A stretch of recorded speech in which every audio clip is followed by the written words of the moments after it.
de lo que me llevo de la preparación para CFA.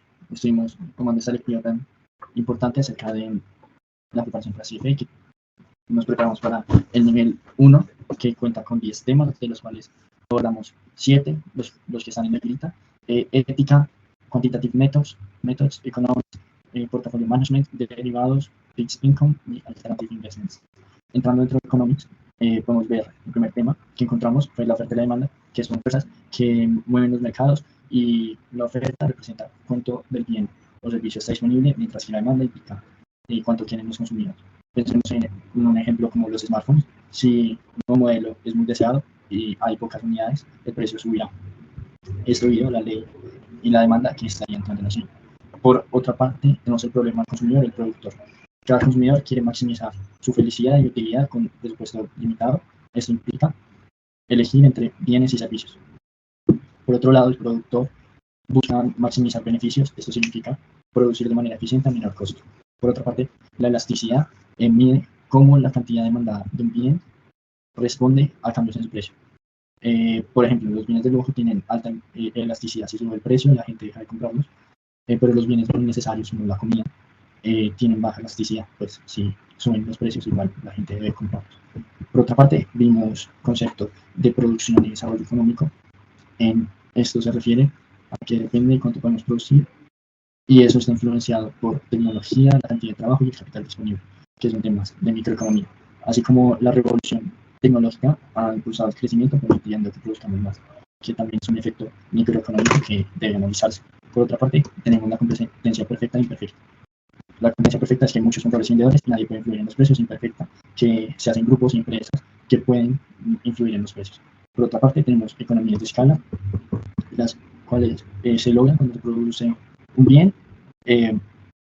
Cuando produce más de un bien, reduce la unidad. Entonces, ejemplo, las grandes empresas, como los fabricantes de automóviles, cuando hacen más automóviles, suelen salir más baratos.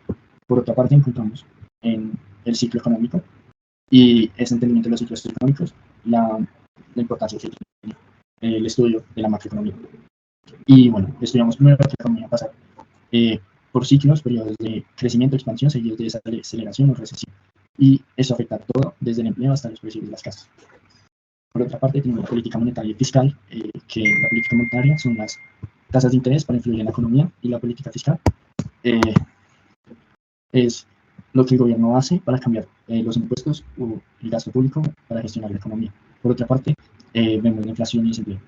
La inflación es el aumento general de los precios y puede evolucionar por adquisitivo, lo hemos visto mucho últimamente. Y el desempleo tiene múltiples causas y su relación con la inflación es compleja, como lo vimos a través de la curva de Phillips.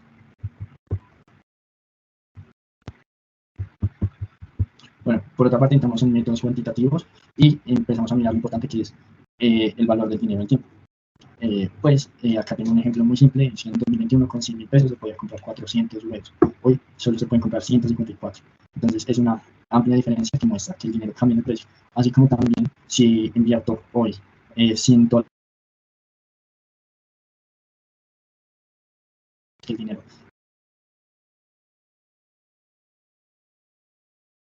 Y por eso entra a ser tan importante que vimos en Quantitative Methods, como son los siguientes. Primero, el valor presente y futuro. El valor presente y futuro nos dice cuánto vale hoy una suma futura de dinero. Es decir, si me dicen que voy a tener en un año $100 o 100.000 pesos, yo tengo que aplicarle una tasa de descuento para saber cuánto de ese dinero que me van a dar representa actualmente.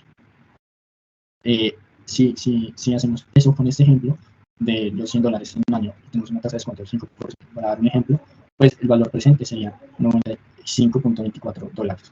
Esto, y por otra parte, vemos el valor futuro, que indica cuánto valdrá una suma actual en el futuro. Así sencillo, que fue básicamente algo parecido a lo que hicimos con los 100.000 pesos respecto a huevos, pero se puede hacer respecto al propio dinero, el poder adquisitivo. Por otra parte, tenemos que hay intereses compuestos y anualidades. Los intereses se pueden capitalizar de forma continua, lo que implica que el interés se calcula y se añade al principal, que es el monto que se invierte en cada instante. En un ejemplo práctico tenemos, por ejemplo, la anualidad de pagos fijos en intervalos regulares y las anualidades pueden ser pagos que sean al final del periodo o pueden ser anticipos al inicio del periodo. Esto es la diferencia que da en el valor al final del periodo y por eso hay que tenerlo muy en cuenta. Por otra parte, también tenemos en cuenta la perpetuidad y los flujos de efectivos regulares, cómo estos se calculan y lo aprendimos muy bien dentro del curso. Me llevo de esto es que una perpetuidad es un pago tipo anualidad que dura para siempre. Los flujos de efectivos regulares son pagos que no siguen patrón fijo. Ejemplo, las acciones con dividendos pueden modelarse como una perpetuidad, aunque no tanto porque pueden ser más flujos de efectivos regulares, mientras los bonos sí pueden calcularse más bien como una buena perpetuidad. Por otra parte, tenemos el valor presente neto, que es el valor actual de una serie de flujos de efectivo futuro y se para calcular esos flujos irregulares, ¿sí? Descontados una tasa de retorno requerido, que es lo mínimo que necesitamos que rente una inversión. La TIR es la tasa de retorno que nos da un BPN de cero, lo que se usa para evaluar la viabilidad de proyectos y saber cuánto renta el proyecto por sí solo. Vemos también temas de probabilidad estadística, unos conceptos estadísticos muy importantes, y así como conceptos de probabilidad y estimaciones, que la estadística fundamental en las finanzas incluye conceptos como media, mediana, moda, desviación estándar, y la probabilidad se usa para estimar la ocurrencia de eventos futuros, se avanza en el análisis de eventos pasados y teorías estadísticas. Vimos también el teorema de Bayes, cómo actualizar nuestras probabilidades a medida que obtenemos nuevos resultados. Así como las distribuciones, que conoceremos varias, pero las más importantes son si son discretas, saber si son discretas o si son continuas. Ejemplo, la distribución binomial es una distribución discreta, la normal sería una distribución que se parezca a la binomial, pero esta sería continua. Siguiendo con el estudio de quantitative methods, vimos la regresión lineal y la correlación, que es muy importante en el aspecto financiero, y la regresión lineal es un método para modelar la relación entre una variable dependiente o más variables independientes, una o varias. Y la correlación y la relación lineal entre dos variables, lo que es importante para diversificación de portafolios, gestión de riesgos, entre otros, son cálculos muy, muy importantes. Entrando a renta fija, los actores del mercado de renta fija, ¿sí? Pues dentro de estos se encuentran bancos centrales, corporaciones financieras, individuos incluso. Los bancos centrales pueden emitir deuda para controlar política monetaria, mientras pues, las corporaciones emiten bonos para financiar sus operaciones. Bueno, tenemos el concepto de seguridad de la deuda y tipos de bonos. Pues la seguridad de la deuda es un compromiso de pago y existen varios tipos de bonos, incluyendo tasa fija, flotante y valores respaldados por activos. Los bonos tasa fija ofrecen pagos regulares que ya sabemos cuánto van a ser, mientras los bonos de tasa flotante se ajustan a ciertos índices como inflación, crecimiento, entre otros. El riesgo de crédito y calificación, bueno, es importante saber que hay una probabilidad de impago y que existen agencias de calificación para saber evaluar este riesgo. Un bono con una calificación más baja de riesgo de crédito significará una mayor rentabilidad, pero no viendo el desarrollo, la estructura y las características de los bonos. Los bonos tienen diferentes características como tasa, cupón, fecha de vencimiento, valor nominal y frecuencia del cupón. Las opciones y cláusulas frustradas pueden tener opciones como por ejemplo si se hace un bono callable, que el emisor puede recomprarlo antes del vencimiento y pagarle al comprador. Y existe un mercado primario y secundario donde se mueven estos bonos. Por otra parte, vimos la tasa de interés y el precio de los bonos. La tasa de interés aumenta, el precio de los bonos existentes disminuye, pues los nuevos bonos son más interesantes que los que y rendimiento hasta vencimiento es un concepto de una curva que muestra lo que rentaría el bono, que a mayor duración tiende a haber mayor rentabilidad, depende, y pueden haber curvas que si ya a mayor duración ya no haya mayor rentabilidad. Por otra parte podemos ver la energía. Bueno, aquí entramos a ver los fundamentos de los derivados y podemos ver los exchange traded y over the counter, los son regulados, no tienen riesgo por contraparte y son estandarizados.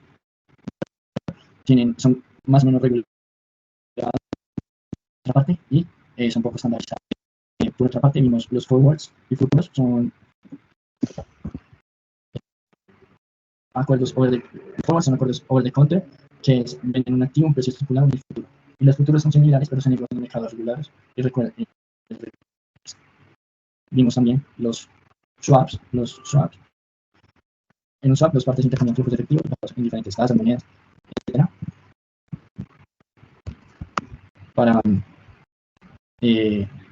gestionar los riesgos. Existen créditos que son swaps, pero solo en caso de impago y se comportan más bien como opciones que veremos ahora. Las opciones son, dan el derecho, pero no la obligación al comprador de ejercer la compra. Tiene el derecho de en un futuro comprar a cierto precio, pero no es obligatorio, mientras el vendedor sí, para él es obligatorio. Existen estrategias como calcubierta, put calzado, todo eso lo vimos, y estrategias avanzadas como el strangle, boxing, butterfly, prep, así como estilos y condiciones de ejecución que pueden ser tipos de opciones como americanas, que se pueden pagar cuando uno quiera, las europeas, que solo se pueden hacer al final, las bermudas, que tengan espacios de tiempo donde las y, las asiáticas, que se hace al final con el promedio de periodo de la acción. Por otra parte, vimos ética, vimos la importancia de la ética. Perdón. Importancia de la ética y al tomar decisiones preguntarse si estaría como si sus padres o familia, amigos, el público en general supiera de su decisión, y si no fuese así, pues debe más bien darse la decisión. Por otra parte, tenemos principios éticos, que la ética se compone de principios morales que gobiernan el comportamiento de una persona o la conducta, enfocándose en decisiones prácticas y evaluaciones. Así, también lo revisamos, el imperativo categórico es de Kant, me gustó mucho, y como nuestras acciones pueden convertirse en universal, y debemos pensar en esto para mirar si haríamos o no cierta acción. Por eso también pasamos a revisar los estándares éticos, que los estándares éticos hay varios, para el CFA, que incluyen profesionalismo, integridad de los mercados, deberes de los clientes, empleados, y entre otros. Y cada uno de estos tiene sus subcategorías como conocimiento de la ley, independencia, objetividad, y entre otros. Por otra parte, ya pasamos a las inversiones alternativas, que pueden ser private equity y demás. Tenemos las bienes raíces y los coleccionables. Hay que tener en cuenta las diferentes estructuras y tarifas que tienen, las estrategias y los rendimientos, y las consideraciones de una debida diligencia. Por otra parte, el portafolio management es un tema muy interesante, en el cual el riesgo y la diversificación, y cómo el riesgo en portafolio se compone de riesgo sistemático y no sistemático. Sistemático es de todos los activos en general o en el mercado, y el no sistemático es el que le pertenece como tal a un propio activo per se. Y debemos poner en estrategias de peso para determinar adecuados o porcentajes que invertimos en cada uno de los activos para optimizar el rendimiento y el riesgo. Así como vimos modelos de optimización de portafolios, como el modelo Black-Little, que expliqué yo en la clase, y otros que existen en la línea de mercado de capitales y la línea de mercado de valores, que sirven para, teniendo en cuenta, considerando qué estrategia está llevando a cabo para gestionar el portafolio, escoger un valor óptimo de rentabilidad, siguiendo con una línea del activo de cero riesgo y un comportamiento entre portafolio. Por otra parte, tenemos la evaluación de rendimientos, que tenemos de Sharpe, Traynor y Jensen, que se utilizan para calcular y evaluar el rendimiento justo al riesgo del portafolio y decidir cuál debemos evaluar para comparar entre diferentes portafolios que nos ofrecen, así como evaluar si hacemos diversificación o concentración. Aquí una frase muy interesante de Warren Buffett que dice: diversificar puede proteger contra la ignorancia, pero la concentración en activos bien comprendidos puede construir riqueza. Y entramos a mirar si hacemos security selection, que es ir por activos individuales, o asset allocation, que es encontrar como una canasta de activos y invertir en diferentes canastas. Lo de invertir debemos considerar horizonte temporal, tolerancia al riesgo, tipos de inversionistas y las necesidades que estos tienen, así como seleccionar fondos, ya sean ETFs, fondos mutuos, fondos de cobertura, capital privado. Se requiere una investigación y due diligence en inglés para identificar oportunidades de alto rendimiento. Por otra parte, es muy importante tener en cuenta que lo más importante del portafolio management es la gestión del riesgo, pues es una parte importante y crucial que se puede medir y es determinante a la hora de tomar decisiones de inversión. Muchísimas gracias.